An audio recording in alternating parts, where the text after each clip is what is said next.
Welcome to In Your Neighborhood. I'm your host, Charlotte Brown, and on today's show, we are talking with Sandi Boucher. Sandi is an Indigenous speaker, author, and activist. Welcome to the show, Sandi. Thanks for having me. This is awesome. Yeah, so let's talk about all those. Those are big titles: a speaker, an accomplished author, an activist. I'd love to talk about, how you became, a motivational speaker.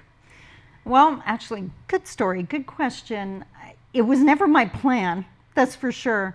But I am an Indigenous woman. I'm a proud member of Seine River First Nation, and empowerment is something that is sadly lacking in our communities.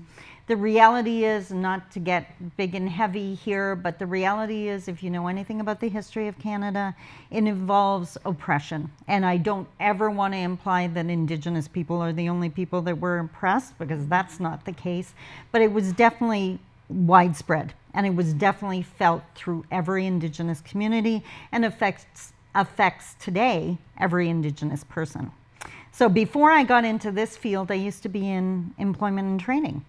And we would help people go back to school or find that great new job or even start their own business.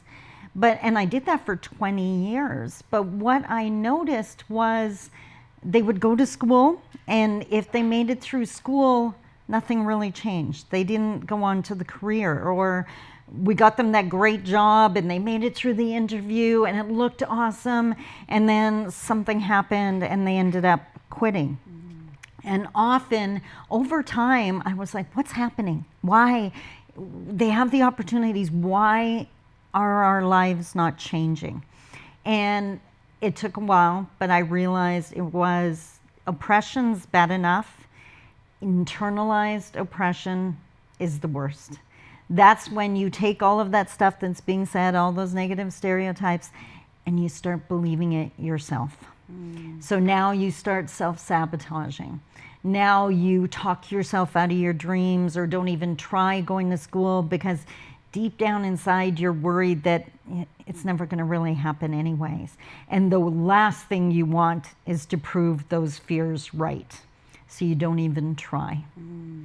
So after I was fortunate in that I was raised by this amazingly strong, powerful, beautiful, non-educated, but amazingly wise woman.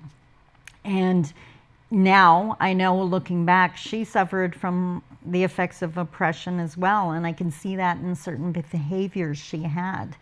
But in 2005, my mom passed away. And all of these stories she used to tell that got me through some really dark times in my own personal life, suddenly I just had this fear that they would be lost with her. And I couldn't let that happen.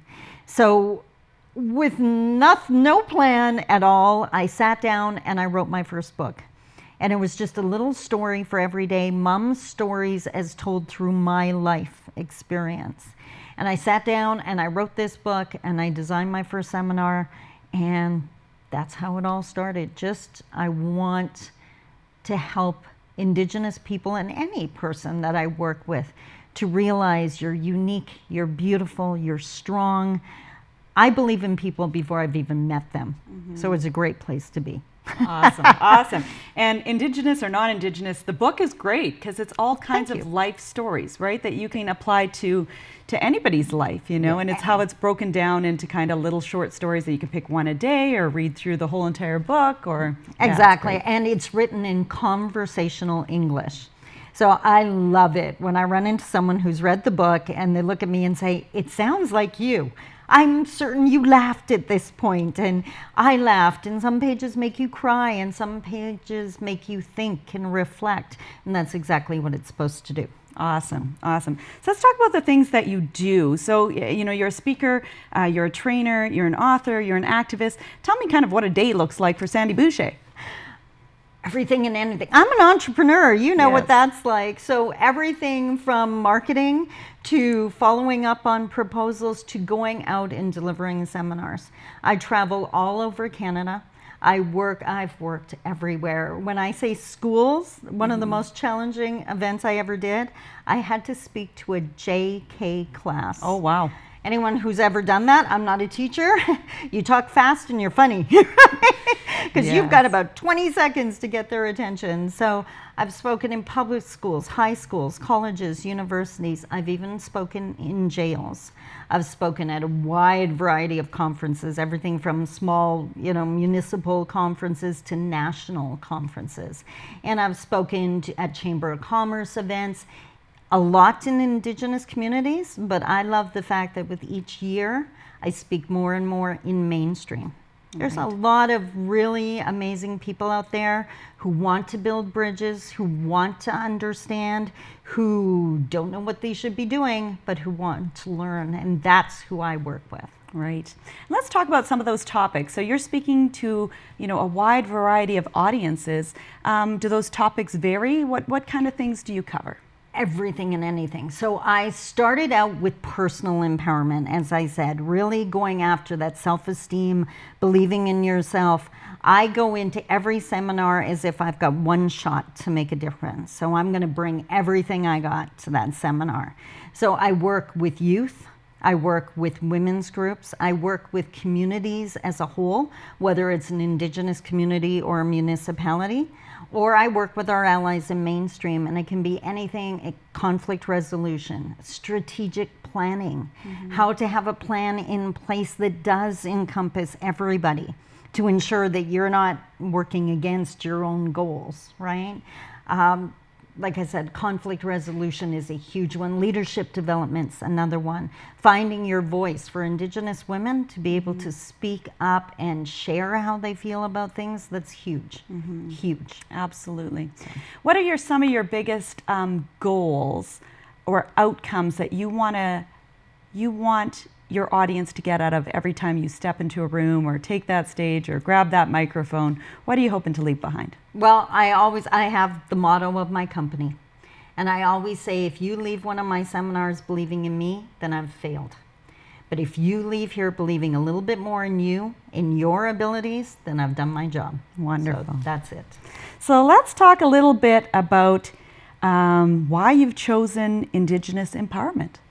Well, like I said, because internalized depression is so far-reaching and it materializes in so many different ways, from someone turning to addictions to someone giving up on schooling.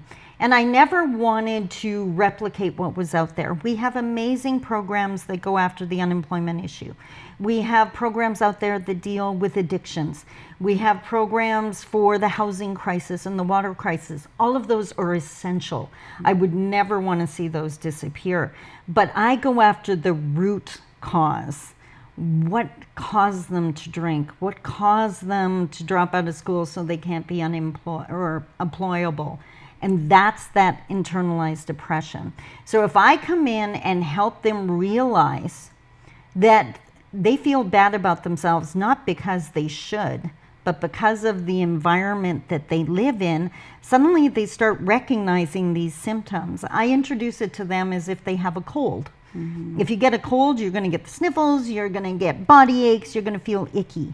Well, if you've been exposed or you've started to internalize your impression, here's the things that you may do. You should see the face of my participants when they start to recognize themselves or their parents or their children. And then, of course, at that point, I introduce them to how you can fix this and that there is help. There is a future. Absolutely. Well, we're going to take a quick break and we're going to be right back with Sandy, and we're going to get into talking about some cross-cultural communications.